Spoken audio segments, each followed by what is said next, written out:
ఏ తల్లి అనుగ్రహము కొరకు లోకములో ఉన్న సమస్త ప్రాణులు ఎదురు చూస్తాయో, ఏ తల్లి యొక్క అపాంగ వీక్షణము అంటే ఇలా తిన్నగా కూడా ఆవిడ చూడక్కర్లేదు, ఇలా కడగంటి చూపు చూస్తే చాలు.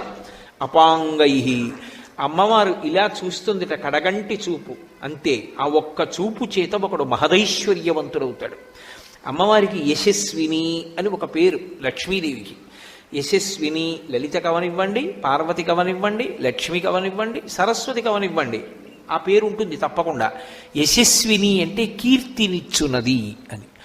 కీర్తి మనిషి జీవితంలో సంపాదించి తీరవలసినటువంటి విషయం. అందుకే భూపసభాంతరాళవన పుష్కళవాక్యతురత్వమాజి బాహాపటు శక్తియున్ యశమునందనురక్తియు ప్రకృతి సిద్ధగుణంబులు సజ్జనాళికిన్ అంటాడు భర్తృహరి.